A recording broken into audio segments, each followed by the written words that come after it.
Hi అండి. Welcome back to my channel Santhu village vlogs. Friends అందరూ ఎలా ఉన్నారండి? బాగున్నారా? మేమైతే చాలా బాగున్నాం. మీరు కూడా బాగుండాలని మనస్ఫూర్తిగా అయితే కోరుకుంటున్నానండి. ఈ వీడియో వచ్చేసి కార్తీక పౌర్ణమి రోజు మార్నింగ్ అంటే ఒక 10 ఆ టైం నుంచి ఈవినింగ్ వరకునమాట.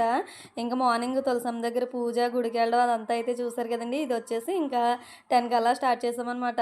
అంటే పిండి వంటలు అయితే వండుతాం కదండి. పిండి వంటలు అంటే ఏం కాదు, ఈ నోము వచ్చేసి బూర్ల నోము అని అయితే అంటారు కదండి. ఇంకా గౌరీదేవి అమ్మవారికి అయితే నైవేద్యంగా బూర్లు అయితే పెడతాము. ఇంకేమీ పెట్టం కదా ఫ్రూట్స్. ఇంకా బూర్లు ఇవే కదా పెడతాము. ఇంకా గుడి నుంచి అయితే వచ్చిన తర్వాత ఇంట్లో పనులన్నీ కూడా కంప్లీట్ చేసుకుని ఇంకా అమ్మ వాళ్ళ ఇంటికి అయితే ఒక రౌండ్ అయితే వెళ్ళేసి వచ్చి ఇంకా అప్పుడైతే వంట అయితే స్టార్ట్ చేసామన్నమాట. ఇంకా నేను మా ఆడపడుచు, మా తోటికోడలు, ఇంకా మా చెల్లి ఇలా మొత్తం అందరం కూర్చొని అయితే మాది చాలా తక్కువ క్వాంటిటీలో అనమాట. ఇంకా అందుకని చెప్పేసి మేమైతే బూర్లు అయితే వండేసుకున్నాము. బూర్లు వండేసుకున్న తర్వాత మళ్ళీ ఇంట్లో దేవుడి రూము అదంతా అయితే నీట్గా సర్దేసుకుని ఇల్లంతా మాపేసేసుకుని ఇంకా అప్పుడు ఏటి దగ్గర స్నానానికి అయితే వెళ్ళామండి. ఇంకా ఏటి దగ్గర స్నానం అయితే కొంచెం ఎక్కువ సేపే చేసాము. త్వరగా వెళ్ళాం కదా!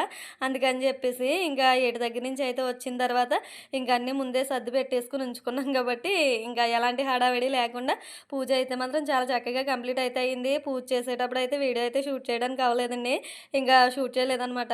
ఇక్కడైతే చూసారు కదండీ! ఇంకా పూజ అంతా కూడా కంప్లీట్ అయిపోయిన తర్వాత అప్పుడైతే ఇంక ఉపవాసం ఉన్న వాళ్ళందరమే కూడా తోరాలు అయితే కట్టుకుని ఇంకా హారతి అయితే ఇచ్చి పూజ అయితే కంప్లీట్ అయితే చేసుకున్నాము. ఇంకా తర్వాత అయితే ఇంట్లో పూజ కంప్లీట్ అయిపోయిన తర్వాత అప్పుడు తులసమ్మ దగ్గర పూజ, ఇంకా చంద్రుడి పూజ కూడా కంప్లీట్ చేసుకున్న తర్వాత అప్పుడైతే ఇంకా రోజైతే మనం టిఫిన్ గానీ, భోజనం గానీ ఏమి చేయమండి. ఇంకా బూర్లు అయితే తినేసి ఇంకా అలా ఉండాలంతే. తాగితే మజ్జిగ, డ్రింకులు ఇవైతే తాగుతామనమాట. ఇంక అంతవరకే. ఇదండి. ఇంక మొత్తానికి నోమైతే కంప్లీట్ అయిపోయింది. ఇంక తర్వాత ఇలా పేరెంటాళ్ళని అయితే పిలిచి ఇంక తాంబూలం అయితే ఇచ్చుకొని కార్తీక పౌర్ణమి నోమైతే ఈ సంవత్సరం ఈ విధంగా కంప్లీట్ అయితే చేసుకున్నాను. ఇదండి కార్తీక పౌర్ణమి రోజు పార్ట్ 3 వీడియో అయితే నేను 2 పార్ట్స్ కింద పెడదాం అనుకున్నాను. కానీ 3 పార్ట్స్ అయితే అయినాయండి. ఇదండి చిన్న మినీ వ్లాగ్. నచ్చితే లైక్ చేయండి, షేర్ చేయండి, కామెంట్ చేయండి, సబ్స్క్రైబ్ చేయండి. ఓకే ఫ్రెండ్స్, బాయ్ అండి. బాయ్.